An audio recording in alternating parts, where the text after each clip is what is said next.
Hello mga kakusina! Ako po ulit si Ate Angel ng Kusina ni Angel, and for today's video, gagawa na naman po tayo ng another easy dessert recipe na baka hindi mo pa nagagawa or nasusubukan sa iyong kusina, kaya panoorin mo na ang buong video dahil madali lang po ito. So una, naglagay tayo dito ng isang sachet, 24 grams na itong Menu Magic 4 Seasons na jelly powder.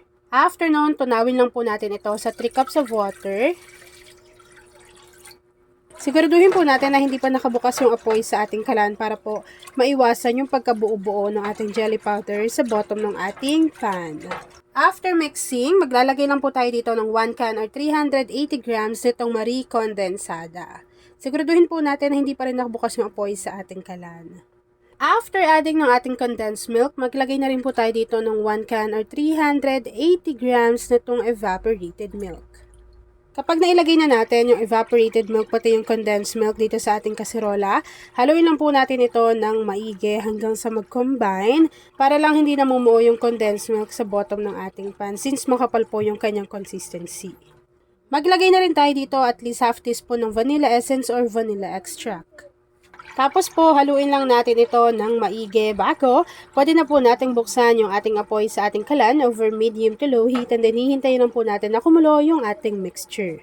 Maglalagay po tayo dyan itong nabili ko na soft dried strawberries. So ito po, 500 grams na yan, pero dalawa na yung binili ko eh. Ilalagay ko rin dyan kung saan ko ito nabili. Bago, hiniwa ko lang po yan ng ganito kaliliit. Tapos isasama natin yan dito sa ating mixture. Kapag nailagay na natin dyan yung ating soft-dried strawberries, haluin lang po natin ito ng maigi. Hintayin na natin yung kumulo, and then after po nun, ready na tayo sa pag-assemble ng ating dessert recipe. So habang hinahalo ko yan mga kakusina at hinihintay po na kumulo, please don't forget to like and follow yung ating Facebook page, Kusina ni Angel. Kung meron kang Instagram, paki-follow na rin ako doon, Kusina ni Angel.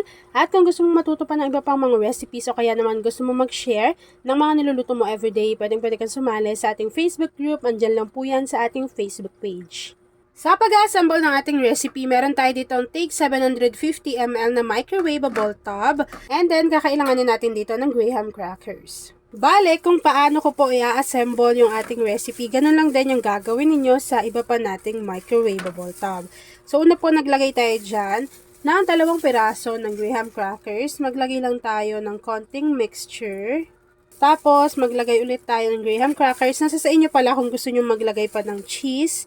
At kung gusto nyo pang maghiwa ng soft-dried na strawberries. Tapos po, ilagay ulit natin itong ating cream. Soft-dried na strawberries. Nasa sa inyo naman kung gusto nyo pa yung liit-liitan. Kapag nailagay na natin yan dyan, ganun lang din po yung gagawin ko sa iba pang microwavable tub. And then, ipapakita ko sa inyo kung ano yung natapos nating easy dessert recipe. Kapag na-assemble na po natin to dito lahat, hihintayin lang natin yan lumamig, mag-set at mag-firm, and then after po nun, ipapakita ko lang sa inyo kung ano yung natapos nating easy dessert recipe. At ayun na nga mga kakusina, once na lumamig na yung ating dessert recipe, pwede na po natin tong i-enjoy. At ayun na nga mga kakusina, tapos na naman po ang ating easy dessert recipe na 4 Seasons Graham Rough Cake. Kung nagustuhan mo yung ating video, please like and share this video. At kung hindi ka pa nakakapag-subscribe sa aking YouTube channel na Kusina ni Angel, please click subscribe button. Click mo na yung notification bell, click all para lagi kang updated sa bawat ina-upload kong mga videos. Yun lang mga kakusina. Thanks for watching and enjoy this video. Maglagay ka nito sa dessert mo ay talaga namang panalo at mauubos yan ng marami.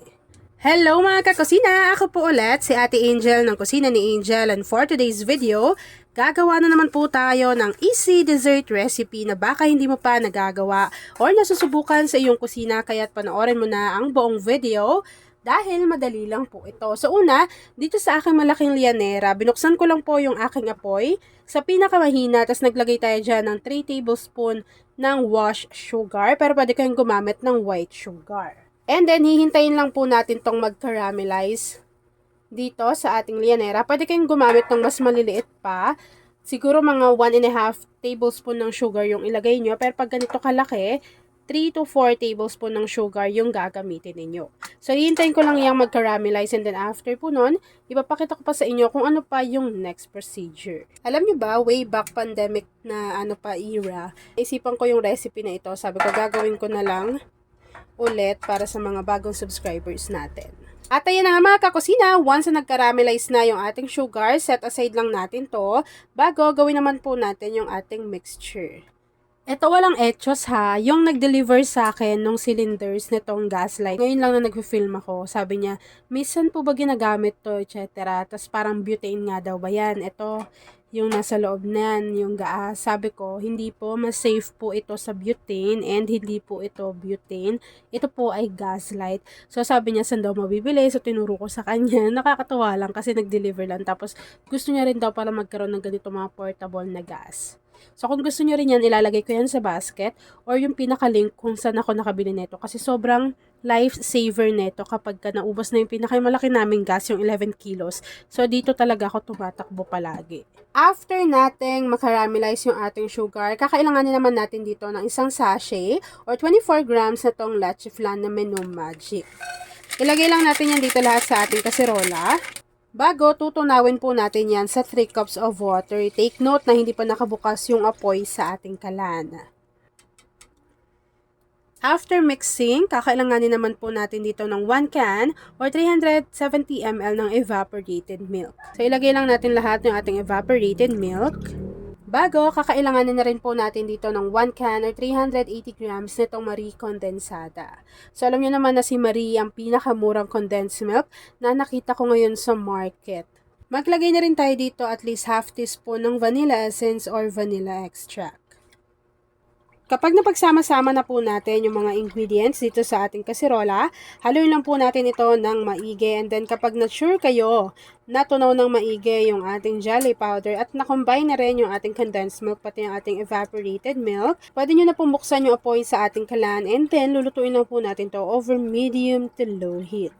So habang hinahalo ko yan mga kakusina, please don't forget to like and follow yung ating Facebook page, Kusina ni Angel. Kung meron din kayong Instagram, paki-follow na rin ako doon, Kusina ni Angel.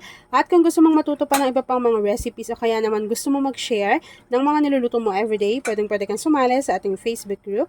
Andyan lang po yan sa ating Facebook page. At i-comment mo na rin sa ating comment box section kung taga saan ka nanonood.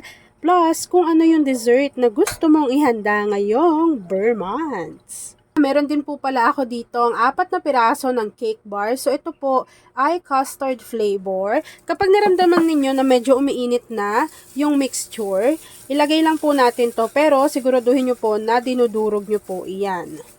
Yan. So, ilang beses na akong gumagawa nito at talaga namang laging nauubos yung dessert natin kapag naglalagay ako nito kasi sobrang lambot niya talaga. Ita-transfer nyo lang yan dito lahat mga kakusina. Tapos po, hihintayin natin yung lumamig, mag-set at mag-firm. And then after po nun, ipapakita ko na sa inyo kung ano yung natapos nating easy dessert recipe. At ayan na mga kakusina, kapag lumamig na po yan at kusa na yung natatanggal or na-unmold dyan sa ating lagayan, transfer lang natin to sa ating plato. Tapos, pwede na po natin yung i-enjoy. At ayan na nga mga kakusina, naglagay lang po ako ng grated cheese on top, tapos pwede na po natin yang i-enjoy. At ayan na nga mga kakusina, tapos na naman po ang ating easy dessert recipe na creamy jelly flan. Kung nagustuhan mo yung ating video, please like and share this video. At kung hindi ka pa nakakapag-subscribe sa aking YouTube channel na Kusina ni Angel, please click subscribe button. Click mo na yung notification bell, click all para lagi kang updated sa bawat na-upload kong mga videos. Yun lang mga kakusina. Thanks for watching and enjoy this video.